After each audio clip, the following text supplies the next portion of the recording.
15 down. Second techniques ನೋಡಿ ಯಾವ ಥರ ಮಾಡಬೇಕು ಅಂತೇಳಿ. ಅಕಸ್ಮಾತ್ ಪುಲಪ್ಸ್ ಆಗ್ತಿದೆ ಅಂತಂದ್ರೆ ಪುಲಪ್ಸ್ ಯಾವ ಥರ ಹೊಡಿಬೇಕು ಅನ್ನೋದನ್ನ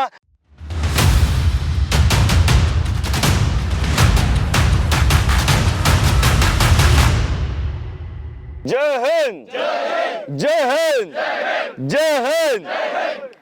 ನಮ್ಮ ಸರಿಗಡು ಮೈಸೂರು ವತಿಯಿಂದ ಅಗ್ನಿಪಥ್ 2024 ನಡೆಯುತ್ತಿರುವಂಥ ರ್ಯಾಲಿ, ರಿಟರ್ನ್ ಎಕ್ಸಾಮ್ ಕ್ಲಿಯರ್ ಆಗಿ ಫಿಸಿಕಲ್ ರ್ಯಾಲಿ ಮಡಿಕೇರಿನಲ್ಲಿ ನಡೀತಾ ಇದೆ. ಬೆಂಗಳೂರು ಏರ್ ಹೋಗಿ ನೆಕ್ಸ್ಟ್ ನಡೆಯುವಂಥದ್ದು ಮಂಗಳೂರು ಏರು, ಅದು ನೆಕ್ಸ್ಟ್ ನಡೆಯುವಂಥದ್ದು ಬೆಳಗಾವಿ ಏರು. ಈಗ ಬೆಂಗಳೂರು ಏರು ರ್ಯಾಲಿ ಮಡಿಕೇರಿಲಿರುವ ಕಾರಣ ಅವರಿಗೆ 1000 ಮೀಟರ್ ರನ್ನಿಂಗು. ಫಸ್ಟ್ ಗ್ರೂಪ್ ಬಂದರೆ ಅವರಿಗೆ 5 ನಿಮಿಷ ಒಳಗಡೆ ಬರಬೇಕು. ಸೆಕೆಂಡ್ ಗ್ರೂಪ್ 5 ನಿಮಿಷ ಬರಬೇಕು. ಜಿಗ್ಜಾ ಬ್ಯಾಲೆನ್ಸಿಂಗು 9 ಫೀಟ್ ಡಿಚ್ಚು. ಅದಾದಮೇಲೆ ನಂತರ ಇನ್ನೊಂದು ಟಫೆಸ್ಟ್ ಏನಂತಂಥದ್ದು ಪುಲಪ್ಸಲ್ಲಿ ಎಷ್ಟೋ ಮಕ್ಕಳು ಫೇಲ್ ಆಗ್ಬಿಡ್ತಾರೆ. ರನ್ನಿಂಗ್ ಬಿಟ್ಟರೆ ಪುಲಪ್ಸೇ ಸ್ವಲ್ಪ ಟಫ್ ಇರೋಂಥದ್ದು. ಅದರಲ್ಲಿ ಪುಲಪ್ಸಲ್ಲಿ ಕೆಲವು ಮಕ್ಕಳಿಗೆ ಟ್ಯಾಕ್ಟಿಕ್ಸ್ ಇರೋಲ್ಲ. ಆ ಟ್ಯಾಕ್ಟಿಕ್ಸ್ನ ಇವತ್ತು ನಾನು ಹೇಳ್ತಾ ಹೋಗ್ತೀನಿ. ಪುಲಪ್ಸ್ ಹೊಡೆಯೋದು ಹೇಗೆ, ಅಕಸ್ಮಾತ್ ಪುಲಪ್ಸ್ ಆಗ್ತಿದೆ ಅಂತಂದ್ರೆ ಪುಲಪ್ಸ್ ಯಾವ ಥರ ಹೊಡಿಬೇಕು ಅನ್ನೋದನ್ನ ನಮ್ಮ ಮಕ್ಳು ಮುಂದೆ ತೋರಿಸ್ತಾ ಇದೀನಿ, ನೋಡ್ತಾ ಇರಿ. ಪುಲಪ್ಸ್ ಟ್ಯಾಕ್ಟಿಕ್ಸ್ ನಂಬರ್ 1, ನಿಮ್ಮ ಮನೇಲೆ ಇಟ್ಕೊಂಡು ತೊಲೆ ಅಥವಾ ಕಬ್ಬಿಣದ ರಾಡು, ನಿಮ್ಮ ತಂದೆ ತಾಯಿ, ಅಕ್ಕ ತಮ್ಮಂದಿರು, ಅಣ್ಣ ತಂಗಿರು ಯಾರಿದ್ದಾರೆ ಅವ್ರನ್ನ ಸಪೋರ್ಟ್ ತೊಗೊಂಡು ನೀವು ಪ್ರಾಕ್ಟೀಸ್ ಮಾಡೋದು ನಿಮಗೆ ಪುಲಪ್ಸ್ ಕ್ಲಿಯರ್ ಆಗುತ್ತೆ. ಇದು ಮೊದಲನೇ ಪ್ರಾಕ್ಟೀಸ್ ಹೇಳ್ಕೊಡ್ತಾ ಇರೋಂಥದ್ದು. ಅದು ರೆಡಿ ರೆಡಿ ಅಪ್ ಕಾಲ್ಗಡೆ, ವೆರಿ ಗುಡ್. ಇಡೀ ಓಕೆ, ಇದು ಮೊದಲನೇ ಪ್ರಾಕ್ಟೀಸ್ ನೋಡ್ತಿದ್ದೀರಲ್ಲ. ಸೊ ಯಾರಿಗೆ ಪುಲಪ್ಸ್ ಆಗ್ತಾ ಇಲ್ಲ, ಈ ಥರ ಕಾಲ್ ಸಪೋರ್ಟ್ ತಗೊಂಡು ಕೂಡ ನೀವು ಪುಲಪ್ಸ್ ಹೊಡೆಯೋದ್ರಿಂದ ನಿಮಗೆ ಪುಲಪ್ಸ್ ಹೊಡಿಲಿಕ್ಕೆ ಈಸಿ ಆಗುತ್ತೆ. ಇಂಡಿಯನ್ ಆರ್ಮಿಯಲ್ಲಿ ಮಿನಿಮಮ್ 6 ನೀವು ಪುಲಪ್ಸ್ ಹೊಡೆದ್ರೆ ಮಾತ್ರ ಪಾಸ್ ಆಗ್ತೀರಾ, ಇಲ್ಲಾಂದರೆ ಫೇಲ್ ಆಗ್ಬಿಡ್ತೀರಾ. ಮ್ಯಾಕ್ಸಿಮಮ್ 10 ಹೊಡಿಲೇಬೇಕಾಗ್ತದೆ. ಅದೇ ಥರ ನಿಮಗೆ ಎಷ್ಟು ಹೊಡಿತೀರಾ ಅಷ್ಟೇ ನಿಮಗೆ ಮಾರ್ಕ್ಸ್ ಕೂಡ ನಿಮಗೆ ಇಂಕ್ರೀಸ್ ಆಗ್ತಾ ಹೋಗ್ತದೆ. ಅದು ನೋಡೋಣ. ರೆಡಿ 1, ಈ ಥರ ಚೆಸ್ಟ್ ಅಪ್ ಮಾಡಬೇಕು, ಡೌನ್ ಆಗಬಾರ್ದು. ಚೆಸ್ಟ್ ಅಪ್ ಆಗಬೇಕು, ಡೌನ್ ಅಂತ ಡೌನ್ ಆಗಬೇಕು. Down 2, down 3, wait. ನೋಡಿ ಈ ಥರ ಮಾಡೋದ್ರಿಂದ ನೋಡ್ತಾ ಇರಲ್ಲ, ಇಲ್ಲಿ ಆರ್ಮ್ಸ್ಗಳು ಮತ್ತು ಅಪ್ಪರ್ ಶೋಲ್ಡರ್ ಏನಿದೆ ಇದು ಸ್ಟ್ರಾಂಗ್ ಆಗ್ತಾ ಇದೆ. ಈ ಸ್ಟ್ರಾಂಗ್ ಆಗೋದ್ರಿಂದ ಮಕ್ಕಳುಗಳಿಗೆ ಈಸಿಯಾಗಿ ಪುಲಪ್ಸ್ ಹೊಡ್ಲಿಕ್ಕೆ ಈಸಿ ಆಗುತ್ತೆ. ನೋಡ್ತಿರಲ್ಲ ಯಾವ ಥರ ನಡಕ್ತಾ ಇದೆ, ನೋಡಿ ನಡಕ್ತಾ ಇದ್ದಾನೆ. ಏನಕ್ಕೆ ಅಂದರೆ ಯಾವಾಗ ಇವರಿಗೆ ಶಕ್ತಿ ಕಡಿಮೆ ಆಗುತ್ತೆ ಅವಾಗ ನಡಕ್ಕೆ ಸ್ಟಾರ್ಟ್ ಆಗುತ್ತೆ. ಅವಾಗ ನೀವು ಕಂಟ್ರೋಲ್ ಮಾಡಿ ಬಾಡಿ ಕಂಟ್ರೋಲ್ ಮಾಡಿದಷ್ಟು ಪುಲಪ್ಸ್ ನಿಮ್ಗೆ ಆರ್ಮ್ಸ್ ಸ್ಟ್ರಾಂಗ್ ಆಗ್ತಾ ಹೋಗ್ತದೆ. Okay, down 4, down 5, down wait, ಹಂಗೆ ವೇಟ್. ಇವಾಗ ಸುಸ್ತಾಗ್ತಿದ್ದಾರೆ. ಸುಸ್ತಾದಾಗ ಏನು ಮಾಡಬೇಕು, ಬಡ್ಡಿ ಸಪೋರ್ಟ್ ತೊಗೊಬೇಕು. ಬಡ್ಡಿ ಸಪೋರ್ಟ್ ನೋಡೋಣ, ಬರಪ್ಪ ಅಲ್ಲಿ ಇಲ್ಬಾ. ಇಲ್ಲಿ ಇತ್ಕೊಂಡು ಕೈಯಿಂದ ಮೇಲ್ಗಡೆ ಹಿಂಗೆ ಎತ್ಬೇಕು, ಅವ್ರಿಗೆ ಸಪೋರ್ಟ್ ಮಾಡಬೇಕು. ಇಲ್ಲ ಪಾಪ ಗುಡ್. ಅವ್ರಿಗೆ ಹಿಂದ್ಗಡೆ ಬೆನ್ ಭಾಗನ ಇಟ್ಕೊಂಡು ಮೇಲ್ಗಡೆ ಎತ್ಬೇಕು. ಓಕೆ, ಸೊ ಫುಲ್ಲೇ ತಗೋಬಾರ್ದು, ಸ್ವಲ್ಪ ಹೆಲ್ಪ್ ಮಾಡಬೇಕು. ಓಕೆ, ರೆಡಿನಾ? ಹಾಂ, 6, down 7, down 8, down 9, down 10, down 11, down 12, down 13, down 14, down 15, down. Full down ನಿಂತ್ಕೊಳ್ಳಿ, ಸ್ಟಾಪ್. ನೋಡಿದ್ರಲ್ಲ, ಇದೇ ಥರ ಟೋಟಲ್ಲು 3 ನೀವು ಸೆಟ್ ಹೊಡೆದ್ರೆ 15 ಸೆಟ್ ಹೊಡೆದ್ರೆ ಪಕ್ಕ ನೀವು 1 ವಾರದಿಂದ 10 ದಿನದಲ್ಲಿ ಪಕ್ಕ ನೀವು 6ಗಿಂತ 10ನ ನೀವು ಹೊಡಿತೀರ ಪುಲಪ್ಸ್ನ ಖಂಡಿತ ನೀವು ಪ್ರಾಕ್ಟೀಸ್ ಮಾಡಬೇಕಷ್ಟೇ. ಸೆಕೆಂಡ್ ಟೆಕ್ನಿಕ್ಸ್ ಹೇಳ್ತಾ ಹೋಗ್ತೀನಿ, ನೋಡ್ತಾ ಇರಿ. ಈಗ ಸೆಕೆಂಡ್ ಟೆಕ್ನಿಕ್ಸ್ ನೋಡಿ ಯಾವ ಥರ ಮಾಡಬೇಕು ಅಂತೇಳಿ. Candidates under grip, ready up. ನೋಡಿ ಮಾಮೂಲಿ ಯಾವ ಥರ ನೀವು ಪುಲಪ್ಸ್ ಹೊಡಬೇಕಿದ್ರೆ ಸೊ ಪುಲಪ್ಸ್ ಪೊಸಿಷನಲ್ಲೇ ಇರಬೇಕು. ಯಾವಾಗಲೂ ಪುಲಪ್ಸಲ್ಲಿ ನಿಮ್ಗೆ ಹೇಳ್ತಾರೆ ಆರ್ಮ್ ಸ್ಟ್ರೈಟ್ ಇರಬೇಕು. ಕೆಲವರು ಬೆಂಡ್ ಮಾಡ್ಕೊಂಡ್ರೆ ನಿಮ್ಗಳಿಗೆ ಅಲ್ಲಿ ಮಾರ್ಕ್ಸ್ ಕೊಡಲ್ಲ, ಪುಲಪ್ಸ್ನ ಕೌಂಟ್ ಮಾಡ್ಕೊಳ್ಳಲ್ಲ. ಅದಕ್ಕೋಸ್ಕರ ನೀವು ಫುಲ್ ಈ ಥರ ಸ್ಟ್ರೈಟ್ ಇರಬೇಕಾಗ್ತದೆ. ನಿಮಗೆ ಸಪೋರ್ಟ್ ಮಾಡಲಿಕ್ಕೆ ನಾನು ಕೊಡ್ತಂಥ ಟ್ಯಾಕ್ಟಿಸ್ ನೋಡಿ. ಇಲ್ಲಿ ಯಾರಿಗೆ ಕಂಟಿನ್ಯೂ ಮಾಡಿ ಅಂತಂದ್ರೆ ಕಷ್ಟ ಆಗ್ಬೋದು. ಆ ಸಮಯದಲ್ಲಿ ಮಾಡಬೇಕಾಗುತ್ತೆ, ಈ ಥರ ಕಾಲನ್ನ ಮಂಡಿನ ಮಡಚಿ ಹ್ಯಾಂಕಲ್ಲಿ ಇಟ್ಕೋಬೇಕು. ಈ ಥರ ಬಡ್ಡಿ ಏನಿದೆ ಬಡ್ಡಿ ಮನೇಲಿ ಯಾರು ನಿಮಗೆ ಸಪೋರ್ಟ್ ಇರುವಂಥವ್ರು ಹಿಂಗೆ ಹ್ಯಾಂಕಲ್ಲಿ ಇಟ್ಕೊಂಡು ಸ್ವಲ್ಪ ಸಪೋರ್ಟ್ ಮಾಡಬೇಕು. ಸ್ವಲ್ಪ ಎತ್ಬೇಕು ಮಡಿಗೆ. ಜಾಸ್ತಿ ಎತ್ಬಿಟ್ರೆ ಅವ್ರಿಗೆ ಶಕ್ತಿ ಸಿಗಲ್ಲ. ಅವ್ರ ಶಕ್ತಿಯಿಂದ ಎತ್ತಕ್ಕೆ ನಾವು ಹೆಲ್ಪ್ ಮಾಡಬೇಕು. ನೋಡ್ತಾರೆ ಇಲ್ಲಿ ನೋಡಿ, ಗುಡ್. ಈ ಥರ ಇಟ್ಕೊಬೇಕಾಗುತ್ತೆ. ಅದೇ ಪೊಸಿಷನ್ 1,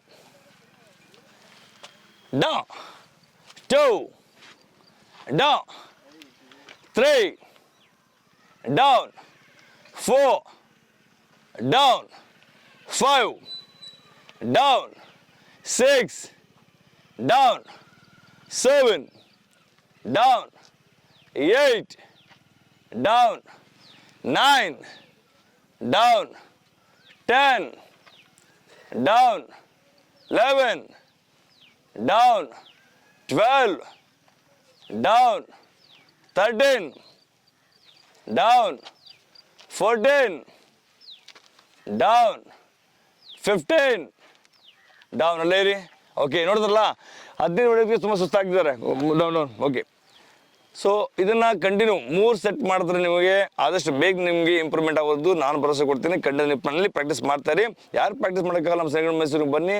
ಇನ್ನೇನು ಮಡಿಕೇರಿ ರ್ಯಾಲಿ ತುಂಬ ಹತ್ರನೇ ಇದೆ. ಜೊತೆಗೆ ಮಂಗಳೂರು ಏರೋ ರ್ಯಾಲಿನೂ ಕೂಡ ಆಗಸ್ಟ್ 22ರಿಂದ ಶುರು ಆಗ್ತಿದೆ. ಇನ್ನು ಅದು ಬಿಟ್ಟರೆ ನಾನು ಬೆಳಗಾಂ ಏರ್ನು ಕೂಡ ಶುರು ಆಗ್ತಾ ಇದೆ. ಯಾರು ಫಿಸಿಕಲ್ ಪ್ರಾಕ್ಟೀಸ್ ಬೇಕಿದೆ, ಫಿಸಿಕಲ್ ಟ್ರೈನಿಂಗ್ ಬೇಕಿದೆ, ನಮಗೆ ಇಂಪ್ರೂವ್ಮೆಂಟ್ ಇನ್ನಷ್ಟು ಬೇಕಿದೆ ಅಂತ ಇತ್ತು ಅಂತಂದರೆ, ಯಾಕೆಂದರೆ ಬೆಳಗಾಂ ಏರೋದ್ರಲ್ಲಿ ಕಾಂಪಿಟೇಷನ್ ಹೆವಿ ಇರ್ತದೆ. ಅಲ್ಲಿ ಮಕ್ಕಳು 5 ಕಾಲು ನಿಮಿಷಕ್ಕೆ ಓಡ್ಬಿಡ್ತಾರೆ. ಅಂತ ಪ್ರಾಕ್ಟೀಸ್ ಬೇಕು ಅಂತ ಮಂಗಳೂರು ಮಕ್ಕಳಿಗೆ ಪ್ರಾಕ್ಟೀಸ್ ಬೇಕಂದ್ರೆ ನೀವು ಬರ್ಬೋದು. ನನ್ನೊಂದಿಗೆ ಮಂಗಳೂರಿನ ಏರೋ ಮಕ್ಕಳು ಕೂಡ ಇಲ್ಲಿದ್ದಾರೆ, ಬಂದು ನೋಡ್ಬೋದು ಬೇಕಿದ್ರೆ. ಎಲ್ಲಪ್ಪ ಜೀವತ್ ನಮ್ಮ ಸೈನಿಕ ಮೈಸೂರಲ್ಲಿ ಈಗಾಗಲೇ ಮಂಗಳೂರು ಏರೋ ಮಕ್ಕಳು ಬಂದಿದ್ದಾರೆ. ಜೀವಿತ್ ಅವರಪ್ಪ ಸುಬ್ರಹ್ಮಣ್ಯ ಶಿವಮೊಗ್ಗ ಆಲ್ರೆಡಿ ಮಕ್ಕಳು ಬಂದಿದ್ದಾರೆ. ಯಾರಾದ್ರೂ ಆಸಕ್ತ ಮಕ್ಕಳು ಬಂದು ಜಾಯ್ನ್ ಆಗಿ ನಿಮ್ಮ ಉಜ್ವಲ ಭವಿಷ್ಯ ರೂಪಿಸ್ಕೊಳ್ಳಿ. Position, under grip, ready, up, check out, 1, da, 2, da, 3, da, 4, da, 5, da, 6, down, 7, down, 8, down, 9, down, 10, down, 11, down, 12, down. Very good, super, good, 12, very good, very good, Rasha. Good, very good. Pass, very good. Sabash. Good, parallel, lane toward Didia, very good, very good. Super. Good, 12 toward Didia, very good. Sabash. Good. Thank you. Namaste. Jai Hind. Okay. Bolo Bharat Mata ki. Bolo Bharat Mata ki. Bolo Bharat Mata ki. ನಮಸ್ತೆ, ಜೈ ಹಿಂದ್. ಸೈನಿಕ ಮೈಸೂರಿನಲ್ಲಿ ನಡೆಸ್ಕೊಡುವಂಥ physical ಫಿಟ್ನೆಸ್ನ benefit ಬಗ್ಗೆ, ವಿಶೇಷವಾಗಿ ಅಗ್ನಿವೀರರು ಯಾರೀಗ PETಗೆ ತಯಾರಾಗ್ತಿದ್ರೆ ಅಂಥ ಮಕ್ಕಳಿಗೆ ಏನೇನು benefit ಸಿಗುತ್ತೆ ಅನ್ನೋದ್ರ ಬಗ್ಗೆ ನಾನು ಹೇಳ್ತಾ ಹೋಗ್ತೇನೆ, ಕೇಳ್ಕೊಳ್ಳಿ. ಮೊದಲನೇದಾಗಿ 24/7 ನಿಮ್ಗಳನ್ನ ನಾವು ಕೇರ್ ತಗೊಂತೀವಿ. ಅಗ್ನಿಪತ್ ಫಿಸಿಕಲಿ ತಯಾರಾಗುವಂಥ ಮಕ್ಕಳು ಬಹಳಷ್ಟು ವರ್ಕೌಟ್ ಮಾಡ್ತಾರೆ. ಅವ್ರಿಗೆ ಆರೋಗ್ಯ ಬಹಳ ಮುಖ್ಯ ಆದ ಕಾರಣ ನಮ್ಮ ಸೈನಿಕ ಮೈಸೂರಿನಲ್ಲಿ ನೀರಿನ ವ್ಯವಸ್ಥೆಗೆ ಯಾವುದೇ ರೀತಿ ಕೊರತೆ ಇಲ್ಲ. 24 ಗಂಟೆಯಲ್ಲಿ 2 ಬಾರಿ 3 ಬಾರಿ ಸ್ನಾನ ಮಾಡ್ಬೋದು. ಬಟ್ಟೆ ಒಗಿಲಿಕ್ಕೆ ಕೂಡ ಯಾವುದೇ ರೀತಿ ಸಮಸ್ಯೆ ಇರುವುದಿಲ್ಲ, ಎಲ್ಲ ರೀತಿಯ ತಯಾರಿ ಇದೆ. ಅದ್ರ ಜೊತೆಗೆ ವಿಶೇಷವಾಗಿ ಹೆಲ್ತಿ ಫುಡ್, ಆರೋಗ್ಯವೇ ಭಾಗ್ಯ ಎನ್ನುವಂತೆ ಹೆಲ್ತಿ ಫುಡ್ ಕೂಡ ನಾವು ಇಲ್ಲಿ ವ್ಯವಸ್ಥೆನ ಮಾಡ್ಕೊಡ್ತಾ ಇದ್ದೀವಿ. ಜೊತೆಗೆ ಅಂತಹ ಮಕ್ಕಳಿಗೆ ಎಕ್ಸ್ಟ್ರಾ ಡೈಟಿಂಗ್ ಕೂಡ ವ್ಯವಸ್ಥೆ ಮಾಡಲಾಗಿದೆ.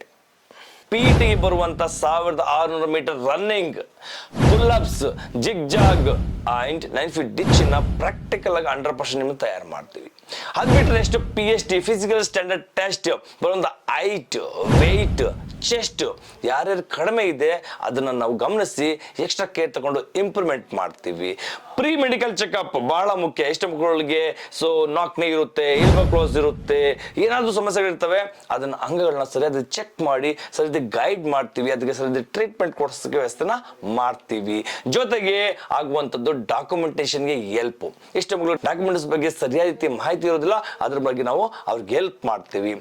ಇನ್ನೊಂದು ವಿಶೇಷತೆ ಏನಪ್ಪಾ ಅಂತಂದ್ರೆ ಅಡಾಪ್ಟಬಿಲಿಟಿ ಟೆಸ್ಟ್. ಅದು ನಾನು ವಿಡಿಯೋ ಕೊಟ್ಟಿದ್ದೀನಿ, ವಿಡಿಯೋದಲ್ಲಿ ನೋಡಿ ಅದ್ರ ಬಗ್ಗೆನೂ ಕೂಡ ನಾವು ಸಂಪೂರ್ಣವಾಗಿ ನಿಮ್ಮ ತಯಾರಿ ಮಾಡ್ತೀವಿ. ಬರೀ ಇಷ್ಟೇ ಅಲ್ಲ, ಪ್ರತಿಯೊಂದು ಅಗ್ನಿಪತ್ ರ್ಯಾಲಿನಲ್ಲಿ ನಾವು ಕ್ಯಾಂಪಸ್ನ ಹಾಕೊಳ್ತೀವಿ. ಮಕ್ಕಳಿಗೆ ಅನುಕೂಲ ಆಗಲಿ, ಕೇವಲ ನಮ್ಮ ಫ್ಯಾಮಿಲಿಯಂಥ ಮಕ್ಕಳುಗಳಲ್ಲ, ಹೊರಗಡೆ ಬರೋ ಮಕ್ಕಳುಗಳಿಗೂ ಹೆಲ್ಪ್ ಆಗಲಿ ಅಂತೇಳಿ ನಾವು ಕ್ಯಾಂಪಸ್ ಹಾಕೊಳ್ತೀವಿ. ಆ ಕ್ಯಾಂಪಸ್ನ ಲಾಭ ಪಡ್ಕೊಳ್ಳಿ ಅಂತೇಳಿ ವಿಶೇಷವಾಗಿ ನಮ್ಮ ಅಕಾಡೆಮಿಲಿ ತರಬೇತಿ ಪಡ್ಕೊಳ್ತಾರೆ ಮಕ್ಕಳಿಗೆ ಬಹಳಷ್ಟು ಅನುಕೂಲ ಆಗ್ತದೆ. ಕ್ಯಾಂಪಸ್ ಎಲ್ಲಿ ರ್ಯಾಲಿ ನಡೆಸ್ಕೊಡ್ತಿದ್ದಾರೆ, ಇವಾಗ ಕೊಡಗಿನಲ್ಲಿ ಮಡಿಕೇರಿಯಲ್ಲಿ ರ್ಯಾಲಿ ನಡೀತಿದೆ, ಅಲ್ಲಿ ನಾವು ಕ್ಯಾಂಪಸ್ನ ಹಾಕೊಂಡು ಮಕ್ಕಳಿಗೆ ಹೆಲ್ಪ್ ಮಾಡ್ತೀವಿ. ಟ್ರಾನ್ಸ್ಪೋರ್ಟೇಷನ್ ಮಕ್ಕಳಿಗೆ ಹೋಗಿ ಬರ್ಲಿಕ್ಕೆ ಬಹಳ ಕಷ್ಟ ಆಗುತ್ತೆ, ಅದು ಕೂಡ ಹೆಲ್ಪ್ ಮಾಡ್ತೀವಿ. ವೀಕ್ಲಿ ಟ್ವೈಸ್, ಈಗ ಕಡಿಮೆ ಸಮಯ ಇರುವ ಕಾರಣ ವಾರಿಗೆ 2 ಬಾರಿ ಸ್ಟೇಡಿಯಂನಲ್ಲಿ ಪಕ್ಕ ಟೆಸ್ಟ್ ತಗೊಂತೀವಿ. ಟೆಸ್ಟಲ್ಲಿ ಅವರ ಇಂಪ್ರೂವ್ಮೆಂಟ್ನ ಚೆಕ್ ಮಾಡ್ತೀವಿ. ಎಲ್ಲಿ ವೀಕ್ ಆಗ್ತಿದ್ದಾರೆ ಅದು ಗಮನಿಸಿ ಸರಿಯಾದ ಗೈಡ್ ಮಾಡಿ ಮಕ್ಕಳನ್ನು ತಯಾರಿ ಮಾಡ್ತೀವಿ. ಬರೀ ಇಷ್ಟೇ ಅಲ್ಲ ಸ್ನೇಹಿತರೆ, ನಿಮ್ಮೊಂದಿಗೆ ನಾನು ಎಕ್ಸ್ ಬ್ಲ್ಯಾಕ್ ಕಮಾಂಡರ್ ಶ್ರೀಧರ್ ಸದಾ ನಿಮ್ಮ ರ್ಯಾಲಿ ಮುಗಿಯೋ ತನಕ ಕೂಡ ನಾನು ನಿಮ್ಮ ಜೊತೆ ಇರ್ತೀನಿ. ಇದು ಗ್ಯಾರಂಟಿ ಪಕ್ಕ. ನಾವು ತಯಾರಿ ಮಾಡೋದು ಹೇಗೆ ಅನ್ನೋದಿತ್ತು ಅಂದರೆ, ವಾರದ ಪೂರ್ತಿ schedule morning, day, evening night ಎಷ್ಟು ಅವಶ್ಯಕತೆ ಇದೆ ಅಷ್ಟು ಅವ್ರಿಗೆ ತಯಾರಿ ಮಾಡ್ತೀವಿ. ಅದು ಪುಲಪ್ಸ್ಗಳಿಗಾಗಿರ್ಬೋದು, ರನ್ನಿಂಗ್ ಆಗಿರ್ಬೋದು. ಸ್ಪೀಡ್ ರನ್ ಬೇಕಾ, ಶಾರ್ಟ್ ರೂಟ್ಗಳನ್ನ ತಯಾರಿ ಮಾಡಿದ್ದೀವಿ. ಇವ್ರಿಗೆ ಇಂಟರ್ನೆನ್ಸ್ ಸ್ಟ್ರೆಂಥಿಂಗ್ ಜಾಸ್ತಿ ಬೇಕಾ ಅಂಥವ್ರಿಗೆ ಲಾಂಗ್ ರೂಟ್ ರನ್ನಿಂಗ್ ಮಾಡಿಸ್ತೀವಿ. ಬರೀ ರನ್ನಿಂಗೇ ಮಾಡಿಸೋದಲ್ಲ, ವರ್ಕೌಟ್ ಅವ್ರಿಗೆ ಏನು ಅವಶ್ಯಕತೆ ಇದೆ ಅಷ್ಟೇ ವರ್ಕೌಟನ್ನು ತಯಾರಿ ಮಾಡ್ತಾ ಇದ್ದೀವಿ. ನಮ್ಮ ಸೈನಿಕರ ಮೈಸೂರಿನಲ್ಲಿ ಈಗಲೂ ಕೂಡ ಮಕ್ಕಳಿಗೆ ಸೀಟ್ಸ್ ಇದೆ. ಯಾರು ಆಸಕ್ತ ಮಕ್ಕಳಿಗಿದ್ರೆ ಬಂದು ಜಾಯ್ನ್ ಆಗಿ ನಿಮ್ಮ ಉಜ್ವಲ ಭವಿಷ್ಯನ ರೂಪಿಸ್ಕೊಳ್ಳಿ. ನಮ್ಮಲ್ಲಿ ಯಾವುದೇ ರೀತಿ ಲಿಮಿಟ್ ಸೀಟ್ಸ್ ಇಲ್ಲ, ವಿಶೇಷವಾಗಿ ಅಗ್ನಿವೀರ್ ಮಕ್ಕಳಿಗೆ. ನಮ್ಮ ಸೈನಿಕರ ಮೈಸೂರಿನಲ್ಲಿ ಎಲ್ಲ ಥರದ ತರಬೇತಿ ನಡೆಸ್ತಾ ವಿಶೇಷವಾಗಿ ಕಾಳಜಿ ವಹಿಸುವಂಥದ್ದು ಅಗ್ನಿಪಥ ಸೋಲ್ಜರ್ಸ್ಗಳಿಗೆ. ಏನಕ್ಕಪ್ಪ ಅಂದರೆ ಅವರ ಮನಸ್ಸು ಭಾರತೀಯ ಸೇನೆಯಲ್ಲಿ ಸೇರಿ ಭಾರತಾಂಬೆಯ ಸೇವೆ ಸಲ್ಲಿಸಬೇಕು ಎಂಬ ಮನೋಭಾವನೆ ಇದೆಯಲ್ಲ, ಅದಕ್ಕೆ ನಾವು ಕೃತಜ್ಞತೆ ಸಲ್ಲಿಸಬೇಕು. ಅಂತ ಮಕ್ಕಳಿಗೆ ಸಪೋರ್ಟ್ ಮಾಡಬೇಕು ಅನ್ನೋ ಉದ್ದೇಶದಿಂದ ನಮ್ಮ ಸೇನೆಯಲ್ಲಿ ಸೇವೆ ಸಲ್ಲಿಸಬೇಕು ಎಂಬ ಆ ಉತ್ಸಾಹ ಮನಸ್ಸಿದೆಯಲ್ಲ, ಅಂತ ಮಕ್ಕಳಿಗೆ ಸಪೋರ್ಟ್ ಮಾಡಬೇಕು ಅನ್ನೋದೇ ನಮ್ಮ ಉದ್ದೇಶವಾಗಿದೆ. ಅದಕ್ಕೋಸ್ಕರನೇ ನಾವು 24/7 ಕೇರ್ ತಗೊಂಡು ಲಾಸ್ಟ್ ಡೇನಲ್ಲೂ ಕೂಡ ನಮ್ಮ ಹತ್ರ ಬಂದರೂ ಕೂಡ ನಾವು ತಯಾರಿ ಮಾಡ್ತೀವಿ. ನಿಮಗೆಲ್ಲರೂ ಭಗವಂತ ಒಳ್ಳೇದು ಮಾಡಲಿ. Wish you all the best. ಆದಷ್ಟು ಬೇಗ ಬಂದು ಸೈನಿಕರ ಮೈಸೂರಿನಲ್ಲಿ ನಿಮ್ಮ ತರಬೇತಿಯನ್ನು ಪಡ್ಕೊಂಡು ಉಜ್ವಲ ಭವಿಷ್ಯನ ರೂಪಿಸ್ಕೊಳ್ಳಿ. ನಮಸ್ತೆ, ಜೈ ಹಿಂದ್.